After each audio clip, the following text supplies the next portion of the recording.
So இந்த மேட்சை பொறுத்தவரையும் மேன் ஆஃப் த மேட்ச் யாருக்கு போகுதுன்னு நான் எதிர்பார்த்திருந்தேன். செஞ்சுரி அடிச்ச சுமன் கிலுக்கு தான் man of the match award போயிருக்கு. அது வாங்கினதுக்கு அப்புறம் அவர் என்ன சொன்னாரு அப்படின்றத பார்க்கலாம். ஸோ இந்த செஞ்சுரியை பத்தி என்ன நினைக்கிறீங்க அப்படின்னும் போது, நான் செஞ்சுரி அடிச்சதுல ரொம்ப சந்தோஷம். குறிப்பா பாத்தீங்கன்னா என்னோட ஐபிஎல் டெபியூட் எஸ்ஆர்ஹெச்சுக்கு எதிராக வந்தது.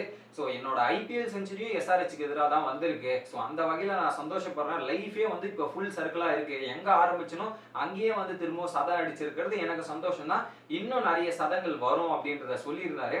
ஸோ நீங்க வந்து போன மேட்ச் வந்து அந்த அளவுக்கு பர்ஃபார்மன்ஸ் பண்ணல. இந்த மேட்ச் கரெக்டான இன்னிங்ஸ் ஆடிடணும். ஸோ அந்த மாதிரி திட்டம் போட்டு வந்தீங்களா அப்படின்னு கேட்கும்போது இல்லைங்க. ஸோ அது போன மேட்சோட முடிஞ்சது. இன்னைக்கு மேட்சை பொறுத்த வரையும் இந்த சுச்சுவேஷன் என்ன, பவுலர்ஸ் எப்படி போடுறாங்க, லைன் அண்ட் லென்த் என்ன, இந்த சுச்சுவேஷன் நமக்கு எப்படி செட் ஆகுதா அப்படின்றத மட்டும் தான் நான் பார்ப்பனே தவிர போன மேட்ச்ல என்ன நடந்தது அதனால நம்ம அடிக்கணுமா அப்படின்லாம் எனக்கு கிடையாது. நான் அதை பத்தி யோசிக்கவும் மாட்டேன். ஸோ இப்போ வந்து ஃப்ரண்ட்ல பவுலர் என்ன போறாங்க, என்ன லைன் லென்த் போறாங்க, ஸோ அந்த சுச்சுவேஷன் எனக்கு கரெக்டா செட் ஆச்சுன்னா அதுக்கேற்ற மாதிரி நான் பேட்டிங் பண்ண எல்லாமே கரெக்டா அமைஞ்சு வந்தது அப்படின்றத தெளிவுபடுத்த சொல்லியிருந்தாரு. சரி, இன்னைக்கு நீங்க பேட்டிங் பண்ணீங்க, பல ஷாட்ஸ் அடிச்சீங்க, பல சிக்ஸ் அடிச்சீங்க. ஸோ அதுல உங்களுக்கு பிடிச்ச ஃபேவரட் எது அப்படின்னு கேட்கும்போது நான் அபிஷேக் சர்மா ஒரு சிக்ஸ் அடிச்சேன்ல, ஸோ அதுதான் என்னோட ஃபேவரட் அப்படின்றத சொன்னாரு.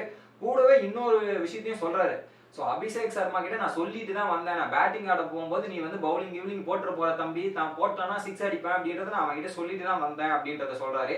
ஏன் அப்படின்னு பாத்தீங்கன்னா அபிஷேக் சர்மா மற்றும் சுமன் கில் இவங்க ரெண்டு பேர் தான் பஞ்சாபோட T20 டொமஸ்டிக் T20 டீம்ல ஓப்பனிங் பண்ணுவாங்க. இவங்க ரெண்டு பேர் தான். ஸோ அவர் ரெண்டு பேரும் ஃப்ரெண்ட்ஸ் மாதிரி இருப்பாங்க. ஸோ அந்த அவர்கிட்ட சொல்லியிருக்காரு போல இந்த மேட்ச் வரும்போது பாத்தீங்கன்னா ட்ரைனிங்ல அப்ப சொல்லியிருப்பாரு.